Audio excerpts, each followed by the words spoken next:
Now, there's been a sevenfold increase in jihadist terrorists since the U.S. went into Iraq. But in terms of changing the language, because... What did you think of the talk tonight? Well, overall, I was very pleased. I'm glad that she came. She was very gracious, and she didn't have any problem standing up in front of people and taking all their questions. She responded to probably, I didn't time it or anything, but at least 30 minutes, 45 minutes worth of questions. Didn't vet them or pre-approve them. She just took them as they came. She didn't have answers to every question, but I really can't expect her to answer everything completely to our satisfaction off the cuff. In general, I'd say I was pleased by her coming and engaging with us, but obviously a lot of people still had questions that they wanted to pose to her, and a lot of people were also dissatisfied with some of the answers that she gave. But I'm just glad she came and did it. Do you think it was very telling? Someone mentioned that Congress's approval is down. Do you think it was telling that there were so many people here tonight and that everyone, they wanted their questions, and there was actually some people were getting somewhat aggressive? Do you think that's telling to where we are at the state of the nation, so to speak? Oh yeah, people are a little frustrated with the Democratic leadership. I mean, I don't know how much impact Gabby has on that as a freshman congresswoman, but in general, I mean, I think there's a lot of frustration out there regarding how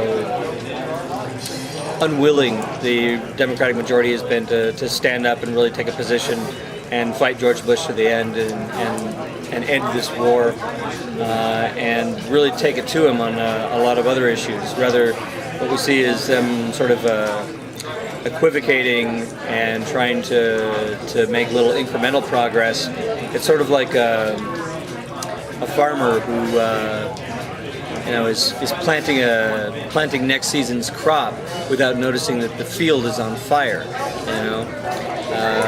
It seems really short-sighted to worry about science and technology policy or details about military readiness, when the big questions, the president ignoring the Constitution, ignoring congressional laws, circumventing Congress, and basically telling Congress that they have no role to play in foreign affairs or the conduct of this war.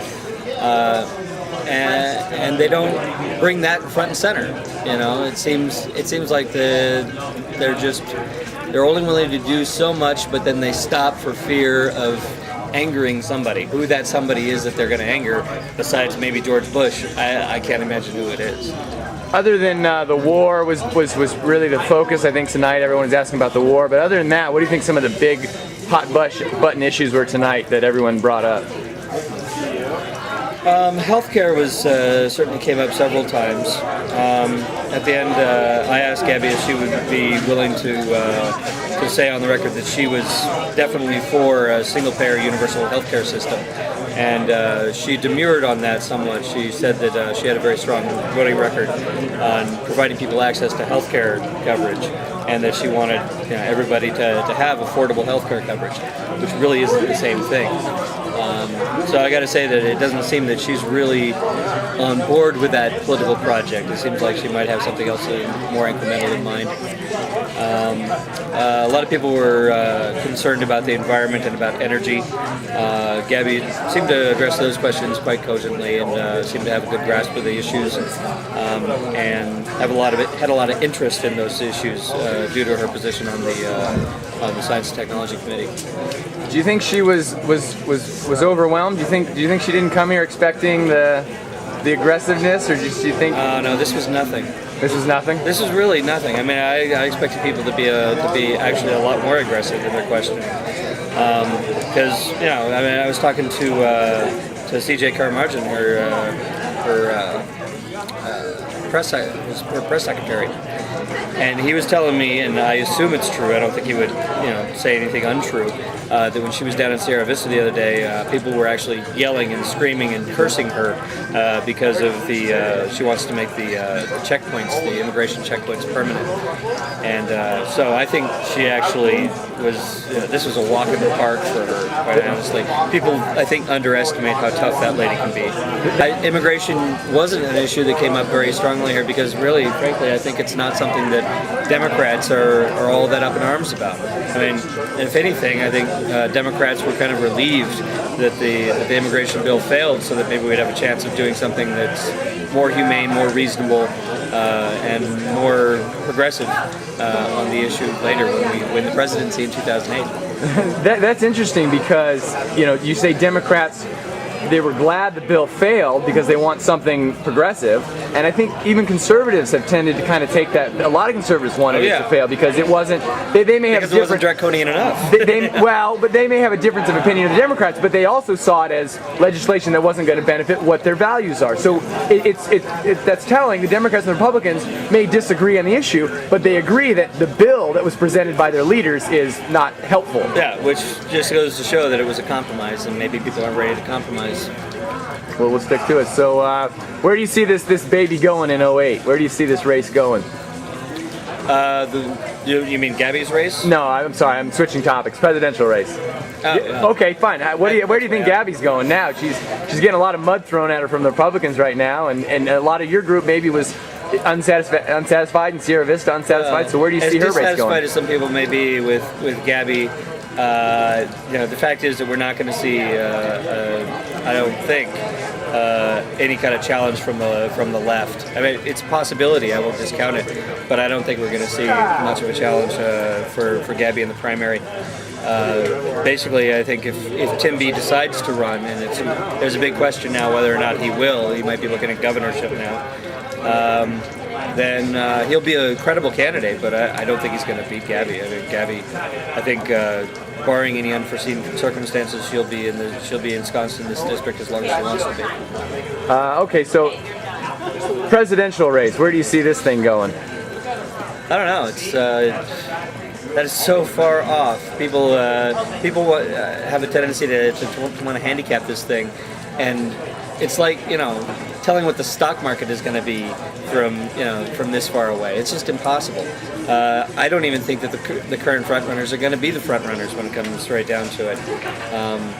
There's plenty of ways that that the entire complexion of this race can change. I mean, for one, on the left, Gore could get in, and that changes the race entirely.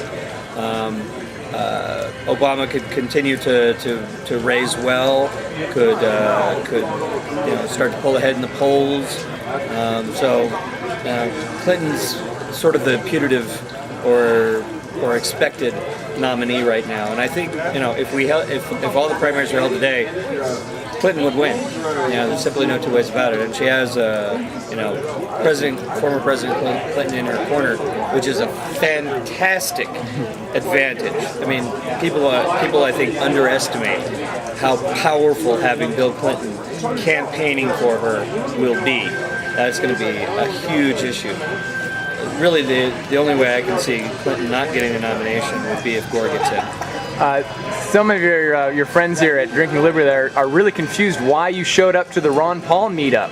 You came to two of our first two meetups. Why don't you explain why you came along? I'm going to keep coming as I have time to do it. Well, why did you decide to show up to the Ron Paul meeting? Well, I'm really disappointed in the direction that the Republican Party is going. I mean, I'm a Democrat, but it is as important to me who is in control of the Republican Party as it is who's in control of the Democratic Party. The fact that I want Republicans to be a loyal opposition, that I want them to be a party with integrity, a party that obeys the Constitution, a party of limited government, a party of small government, as they have been for most of their history, and as I hope they will continue to be, rather than a party of fascists, which is what I see them becoming quite quickly. I mean, when all the frontrunners in the presidential campaign are advocating torture openly during the campaign, what have they become? The only person in the Republican Party who's running for the presidency, who's actually speaking to issues that make sense to a lot of people, not just on the left where he is resonating, but also among independents and among traditional conservatives where he's getting a really good reception, is Ron Paul.